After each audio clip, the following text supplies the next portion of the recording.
하나님의 말씀은 요한복음 5장입니다. 요한복음 5장 24절부터 27절까지 한 목소리로 읽겠습니다. 24절부터 읽습니다. 내가 진실로 진실로 너희에게 이르노니 내 말을 듣고 또 내 보내신 이를 믿는 자는 영생을 얻었고 심판에 이르지 아니하나니 사망에서 생명으로 옮겼느니라. 진실로 진실로 너희에게 이르노니 죽은 자들이 하나님의 아들의 음성을 들을 때가 오나니 곧 이때라. 듣는 자는 살아나리라.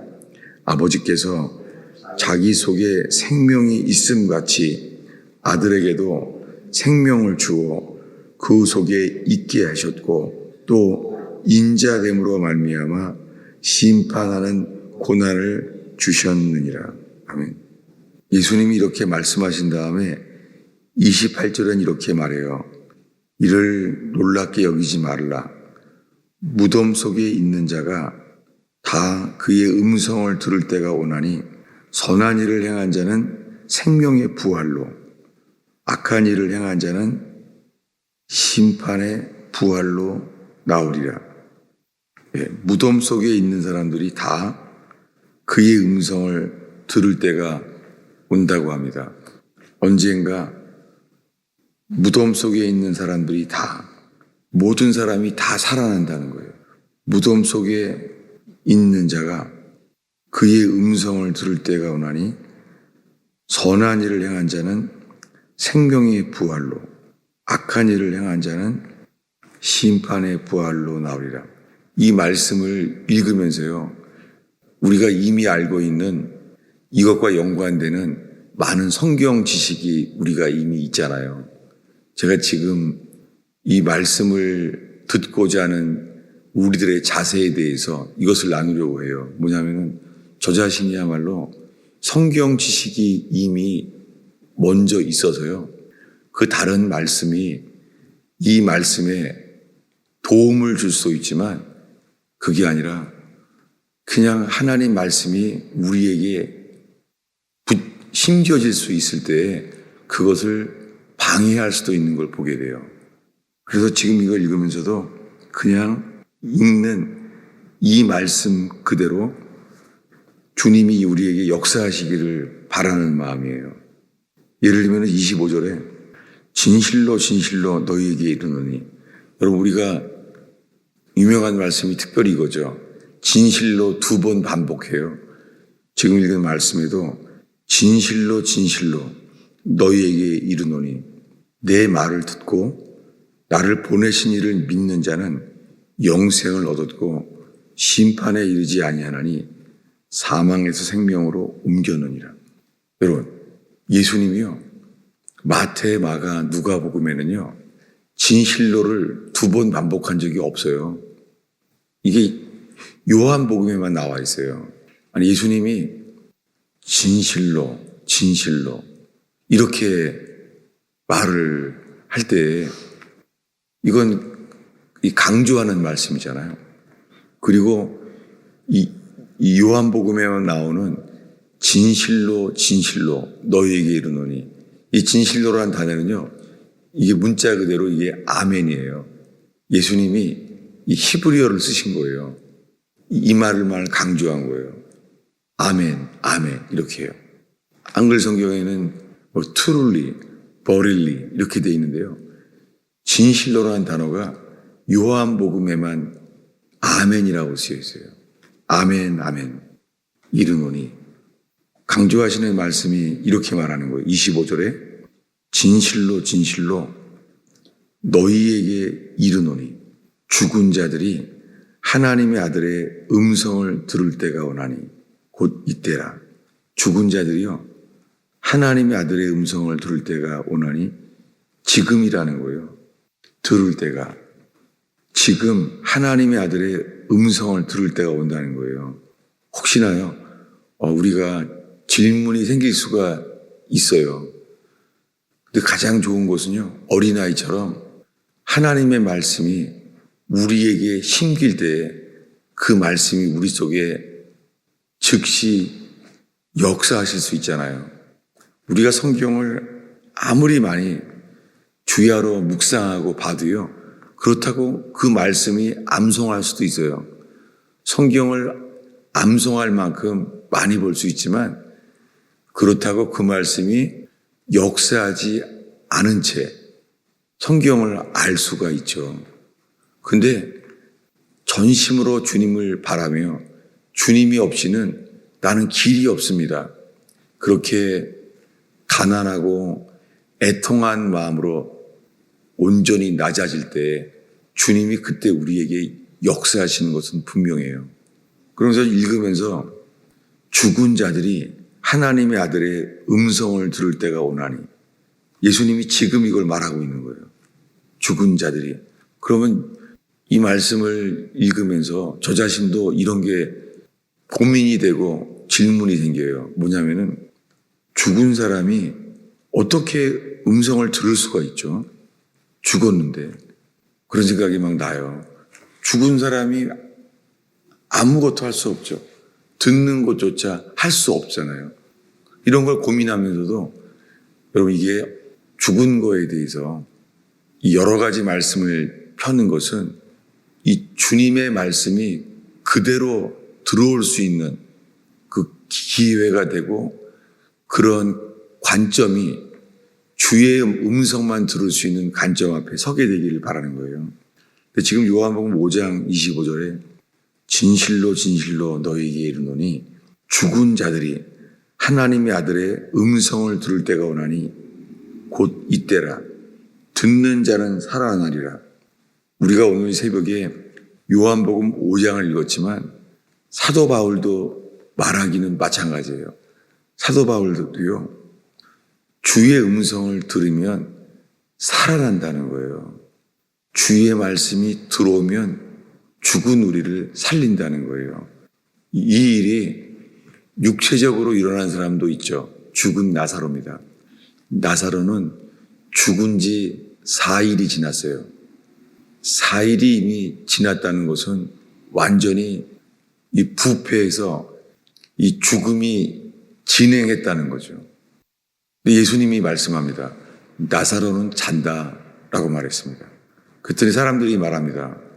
이미 4일이 장례한 지 4일이 지났는데, 예수님도 그래서 다시 말합니다. 나사로는 죽었다. 그러니까 예수님이 한 번은 사람들이 이해하는 개념 그대로 나사로는 죽었어 라고 말을 합니다. 근데 먼저 하신 말씀은요, 나사로는 잔다라고 먼저 말했어요. 예수님이 먼저 하신 말씀이요, 이 주님의 관점에서 말씀한 거예요. 여러분, 성경에서요, 우리에게 하나님의 말씀이요, 우리의 관점이 아니라 주님의 관점에서 먼저 들려지는 저와 여러분 되기를 바랍니다. 이게 어린아이처럼 간절히 주님을 바라볼 때 일어날 경우가 많습니다. 나사로는 잔다. 처음에 하신 말씀이 주님의 관점에서 하신 말씀이에요. 주님은요, 이미 처음부터요, 나사로를 살리려고 작정하신 거예요. 사람들이 이미 장례한 지 사흘 됐습니다. 이 말은 죽었다는 거죠. 그래서 예수님이 말합니다. 나사로는 죽었느니라. 죽은 거 알죠. 근데 예수님이 역사하기 원했던 것은 먼저 나사로가 죽었다는 말에서 부활의 역사를 일으킨 것이 아니라 나사로는 잔다라고 말했습니다. 이제 예수님이 말합니다. 무덤을 굴려놓으라는 거예요. 무덤 문을 굴리라 그러니까 더 말하죠. 이미 냄새가 나나이다. 근데 무덤 문을 왜 열게 합니까? 근데 예수님은 계속해서 말합니다. 큰 소리로 말했대요. 나사로야 나오라 라고 말했다는 거예요. 나사로야 나오라. 놀랍게요, 죽어있는 그가 이미 육체가 부패해서 이 육체의 이 부패에 진행하고 있는데 예수님은 그 말한 거예요. 나사로야 나오라. 근데 냄새가 났던, 지금까지 냄새가 났던 나사로가 나오게 된 거예요. 여러분, 이것이 요한복음에 기록된 주님의 관점이에요. 요한복음은 빛이 있으라 말씀하셨던 주님이 말씀이 육신이 되어 이 땅에 오셨다는 거예요. 예수님은 입에서 말씀하시면 그대로 되는 분이라는 거예요. 이게 요한복음 전체 나사로로 나오라고 말하는 말씀도요, 여기 요한복음에만 있어요. 근데 우리가 오늘 읽은 말씀에 이 요한복음 5장 25절에요. 죽은 자들이 하나님의 아들의 음성을 들을 때가 오나니 곧 이때라. 그리고 말합니다. 듣는 자는 살아나리라 라고 말합니다. 여러분, 우리가 주의 음성을 듣는다면 살아난다는 거예요. 여러분, 우리가 지금 어떤 상황에 있을지라도, 우리 힘으로 해결할 수 없는 상황에 있을지라도, 우리가 혹시나 그래서 염려하고 근심하는 상황이 가정에서나 일터에서나 우리 자신 속에서나 있을지라도 주님이 사람을 찾습니다. 그것은 뭐냐면 주님만을 바라는 거예요. 그리고 주님을 바랄 때, 주님을 바라면 주님은 그분이 믿어지도록 믿음이 우리에게 선물로 주어집니다. 이 믿음은 선물이에요. 그분만을 바랄 때 주님은 사도 바울처럼 우리가 고백하게 하십니다. 우리를 은혜로 구원하시는데요. 이 믿음이 선물로 우리에게 주신다는 거예요. 여러분, 이 두 마음을 품지 말라고 말하면서 이 두개골 자체가 두 가지 상반된 뇌잖아요. 한쪽 뇌는 가능성을 의지하고 한쪽은요, 현실을 바라봐요. 그 속에서 우리가 이 믿음이 되겠어요? 예수님이 한 번은 물어봅니다. 너는 내가 너를 낫게 할 줄로 믿느냐? 그는 믿어야 된다는 걸 아니까 말했죠. 근데 그는 말합니다. 주여, 내가 믿나이다. 믿음이 없는 것을 도와주소서. 우리가 지금 이 순간에 요한복음 5장 앞에서도 그럴지 몰라요. 뭐냐면 우리가 오늘 읽은 말씀 요한복음 5장에 우리가 화답하면서 내가 믿나이다. 지금요. 내가 믿나이다. 이렇게 말하는데도요. 나의 믿음이 없는 걸 도와주셔서. 이 두 가지가 우리 속에 계속 이 빛과 그림자처럼 그 사이에 있을 수 있습니다. 그래도요.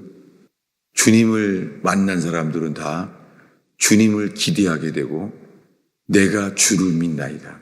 믿는 자는 사망에서 생명으로 옮겨주시겠다는 말씀이 주님은 지금도 성령으로 말미암아 우리 속에 이 일이 일어나기를 원하시죠. 죽은 자가 하나님의 아들의 음성을 들을 때가 오나니 곧 이때라. 듣는 자는 살아나리라. 여러분, 우리가 여러 가지 생활의 염려와 이 세상의 현실 속의 염려 속에서도요, 주님은 제일 먼저 우리에게 듣기 원하는 것인 거예요. 듣는 자는 살아나리라. 이것을 사도 바울은 이렇게 말해요. 어리석도다. 갈라디아 사람들아. 누가 너희를 가르쳐 너희를 꾀더냐. 예수님이 십자가에 못 박혀 죽은 것이 눈앞에 밝히 보이거늘 다만 이것을 알려하노니 너희가 성령을 받는 것이 듣고 믿음으로냐 아니면요 율법의 행위로냐 라고 질문합니다. 그 갈라디아 교인들한테 사도 바울이 원하는 것은 지금 들으라는 거예요. 듣고 있냐는 거예요. 여러분이 쉽지는 않습니다. 우리 속에 우리 자신을 의지하고 우리 자신을 신뢰하기 때문에요. 우리는 뭔가를 하려고 하게 돼요. 이것은 정말 어렵습니다. 이것이 어린아이처럼 나는 아무것도 할 수 없습니다. 해봤는데 최선을 다했는데도 안 됩니다. 라고 가난하고 상한 심령이 됐을 때 주님이 역사하실 수 있습니다. 여러분, 지금 더 어려운 상황이 되면 이럴 거예요. 아, 나는 이제 끝났다. 내 인생은 이제 끝이야. 이럴 수 있어요. 근데요, 할 수 있다고 생각이 들면요, 뭐예요? 할 수 있다고 생각하면은 뭔가 더 노력을 하려고 생각이 되잖아요. 여러분, 이 시간에 원하는 것은 주님 앞에 가난하고 애통하는 마음으로 주님만 바라나이다. 주께서 우리에게 말씀하시기 때문에 다만 주의 말씀을 듣고자 하나이다. 그리고 주님을 바라라고 한다면 주님을 바라겠나이다. 여러분, 이럴 때 정말 주님이 역사합니다. 우리가 상황을 내려놓고 이 시간에요, 주님만 바라본다면, 우리가 주님을 바라본다면 상황 속에서도 주님은 친히 우리에게 역사하십니다. 기도하겠습니다. 하나님 아버지, 저희가 새벽에 주의 말씀을 펴며 주의 말씀을 의지하여 주님을 바라나이다. 주님, 주의 말씀을 사모하며 주님의 음성을 듣기를 간절히 기도합니다. 오 주님, 저희의 기도를 인도하여 주세요. 주님, 저희의 기도가 신의 산으로 올라가지 않게 하시며 골고다 언덕에 못 박히신 주께로 이끌림을 받게 하옵소서. 주님, 저희의 기도가 어린아이처럼 전심으로 주님을 향하며 주의 약속하신 말씀을 의지하여 주님 골고다의 예수로 주의 음성을 듣게 하시며 주의 십자가에서 이루어 놓으신 일을 보고 깨달아 알게 하옵소서. 예수님의 이름으로 기도하였습니다.